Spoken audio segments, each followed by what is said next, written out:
E por falar nisso, vamos para o próximo assunto.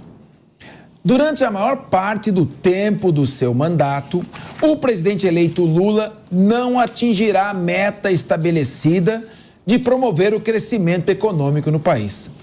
Se forem confirmadas as projeções do mercado e de alguns setores da administração, isso aí vai apontar para um ritmo de 2%. E 2% é um percentual muito baixo para as necessidades do Brasil. Temos que crescer mais. Por essa razão, só vai ser possível bater essa meta em 2025, ainda mais com esse endividamento. Os juros básicos, por exemplo, eles vão permanecer muito altos. Vão partir, de 13,75%, caindo para 11,75% em 2023, 9% em 2024 e 8% em 2025. Quem é que vai produzir e vai investir com uma taxa de juros dessa?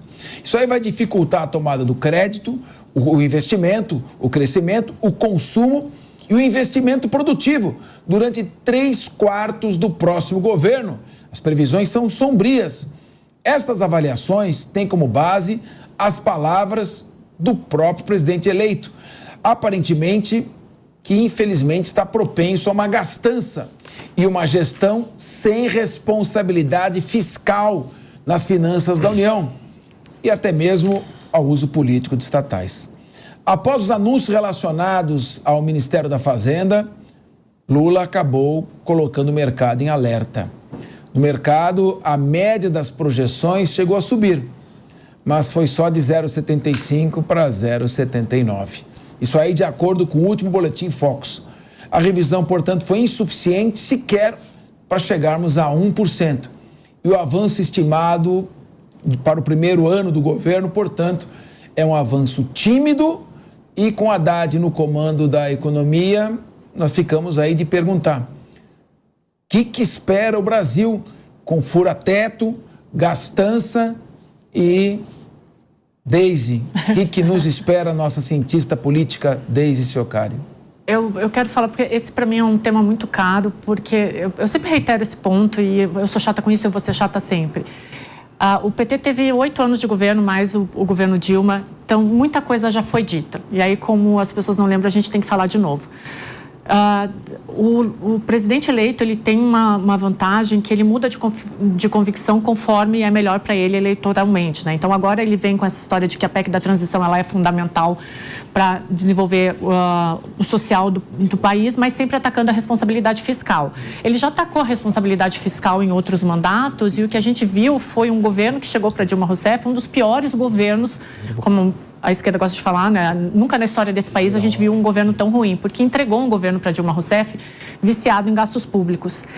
Do jeito que a coisa está indo, e de novo, a gente já viu isso, é só olhar, procurar os jornais para trás, a gente já viu isso. Do jeito que a coisa vai indo, no ano que vem vai ter volta da CPMF, a gente vai ter o leite a R$12, vai ter desemprego, vai ter inflação, 2023 vai ser um ano de completa paralisia. E essas metas até 2025, elas não vão ser atingidas pelo governo que assume agora, porque o Lula é esse sujeito omisso e leniente quando o assunto é economia. A gente pode ver agora pelo próprio inchaço dos ministérios, a conta vem ali na frente, ela não vai ser positiva, não vai ser um saldo positivo. Então, a história está sendo reescrita dia após dia.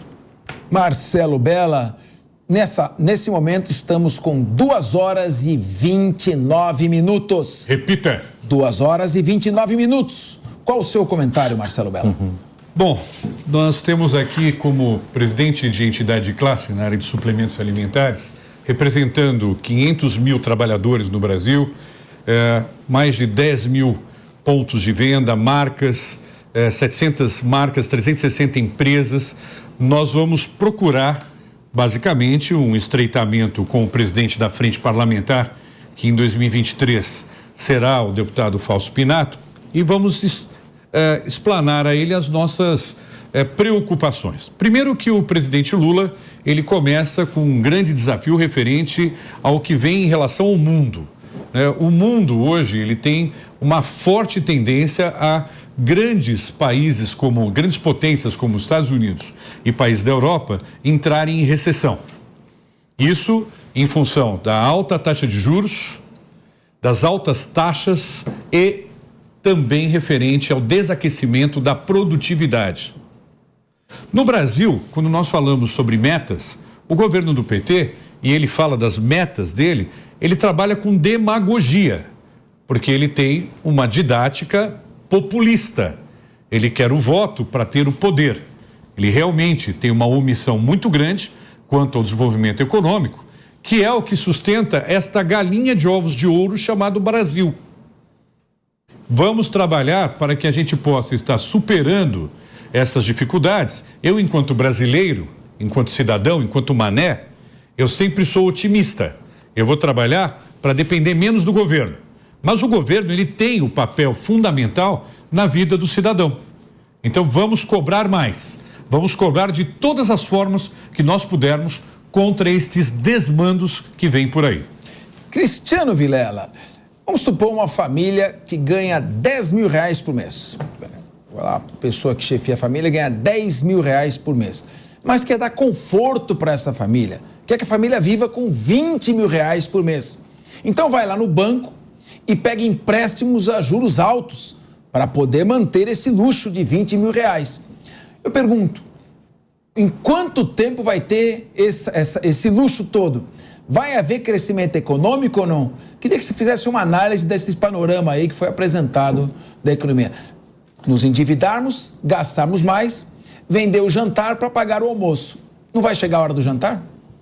Exatamente, uma hora essa conta chega, seja na nossa vida pessoal, onde você pega o empréstimo, mas num determinado dia você vai ter que pagar esse empréstimo. E aí, de que forma você vai fazer esse pagamento? Ah, eu não vou pagar. Não vai pagar, o banco vai lá, vai entrar contra o seu bem, vai entrar com ação e com isso todo aquele luxo aparente vai cair por água abaixo. A mesma coisa se dá no que se relaciona à vida pública, à atividade do poder público no sentido dos seus gastos, no sentido de prover os seus serviços à população. O fato é que, se o poder público gasta desordenadamente, não sobra dinheiro, o governo federal tem que se endividar, tem que imprimir moeda e com isso você entra numa espiral inflacionária, numa espiral de crise que todos nós brasileiros já sabemos bem onde isso vai dar. O fato é que nós temos um Estado brasileiro extremamente inchado e o fato é que o PT já deixou claro mais de uma oportunidade que não vai atacar uma das grandes mazelas que esse país tem, que é uma estrutura administrativa extremamente inchada. Um dos líderes aí da transição, o ex-senador, ex-ministro Mercadante, já falou que o projeto de reforma administrativa que está no Congresso vai ser engavetado. O PT não vai dar andamento na reforma administrativa. Esse é um ponto fundamental, porque você tem uma fatia expressiva dos recursos públicos que é consumida por uma estrutura administrativa que privilegia poucos e deixa de lado uma grande maioria. Então, enquanto não se atacar de frente o que de fato é um problema, nós vamos continuar nessa situação difícil que o país está caminhando. Eu vou aproveitar hoje o número de juristas que temos aqui nessa mesa debatendo, perguntar ao professor Nelson Kobayashi o seguinte: o Supremo Tribunal Federal autorizou a quebra do teto fiscal para o pagamento do Bolsa Família, com base no parágrafo único do artigo 6º. Vou repetir. Todo brasileiro em situação de vulnerabilidade social terá direito a uma renda básica familiar, garantida pelo poder público em programa permanente e não transitório de transferência. Foi a emenda constitucional 114 do ano passado, 2021. É possível algum partido começar a contestar este excessivo endividamento e o gasto de 20 bilhões de reais com emendas parlamentares, sob o argumento de que isso pode ameaçar o programa de transferência permanente de renda? Não se abriu um precedente para que a Justiça comece a avaliar isso também? Olha, Capês, com a decisão de domingo, se ela for mantida, a gente tira essa discussão do parlamento, né? Essa discussão, ela praticamente se encerra com a decisão do judiciário. Lembrando que é uma decisão que pode vir a ser alterada. Mas me chama muito a atenção em relação a essas decisões, né? a votação que nós estamos tendo desde ontem, que continuará hoje, e as decisões do STF, que pouca gente tem falado. Um dos fundamentos jurídicos que estão no voto da ministra Rosa Weber, que foi o voto condutor, o voto de relatoria que puxou aí essa declaração de inconstitucionalidade, é o da publicidade, de ofensa à publicidade. Mas o outro fundamento é o de ofensa ao artigo 2º da Constituição, que é a separação entre os poderes. E que uma fatia muito grande do orçamento na mão do Legislativo estaria ferindo justamente essa separação dos poderes. Pouca gente tem falado sobre isso. E quando você só muda o nome, só muda o título, a natureza, que tipo de emenda é que vai ser atribuída a esses 20 bilhões e permanece com esses 20 bilhões na mão, lá no Legislativo, a gente afronta esse fundamento que declarou a inconstitucionalidade. E aí? Talvez, na verdade, alguns partidos possam questionar a validade da manutenção dessas emendas por ofensa justamente ao voto, à decisão da ministra Rosa Weber, que foi acompanhada, na sua maioria, no STF. E mais, como foi uma decisão em controle concentrado de constitucionalidade, isso pode se dar até por reclamação, isso pode se dar de maneira direta no STF a qualquer tempo. Vamos esperar aí as cenas dos próximos capítulos. A gente vai ver muita água ainda passando debaixo dessa ponte. Controle concentrado de constitucionalidade ocorre quando o Supremo analisa uma lei e não um caso concreto. Dá só uma explicação, nem todos são advogados. Capês, eu acho que você é um dos maiores professores sobre esse tema, Nosso público, assim, mas o controle concentrado de constitucionalidade é a decisão no plenário do STF que diz se determinada lei é ou não é constitucional. E essa decisão, ela vale para todo mundo. É uma decisão que vale não só para um caso específico, mas vale para toda a administração pública, toda a população. E contra ela, se alguém for contra ela, seja fazendo uma nova lei, seja com um ato administrativo, cabe reclamação. O Supremo pode cassar de pronto qualquer ato que viole uma decisão dessa natureza, Capês. Tá certo, professor? Como? Eu faria melhor aqui. Agora, vou pedir licença à mesa para fazer uma última pergunta para a cientista política que está aqui. Esse costume do parlamento de toda hora bater nas portas do judiciário, pedir para o Poder Judiciário, especificamente o Supremo Tribunal Federal, interferir em questões interna corpus, de assuntos internos específicos do parlamento, não enfraquece o legislativo? Essa ruptura, eu diria, essa separação, essa desunião que existe entre os deputados, não enfraquece o poder legislativo não é o poder mais fraco dos três, justamente por essa fragmentação de ideias, Deise? Nossa, Capês, esse é um dos assuntos que eu mais gosto e eu tenho que tomar um pouco de cuidado para não me estender demais aqui. Mas a gente tem um problema aqui no Brasil desde a Constituição, tá? A nossa Constituição, ela foi feita essencialmente para que o presidencialismo fosse de coalizão. Ou seja, negociar num governo é perfeitamente normal e é exigível que isso aconteça, né? As negociações, elas são perfeitamente normais. O que acontece aqui no Brasil, e aqui no Brasil é tudo diferente, eu sempre indico um livro maravilhoso para quem quer entender um pouco mais essas bases da República Brasileira, que se chama Coronelismo, Inchado e Voto. Mas o que acontece aqui no Brasil? O presidencialismo de coalizão, que seria essa negociação, ele extrapolou para um fisiologismo, isso já na raiz. Então é muito difícil tu mudar uma raiz histórica.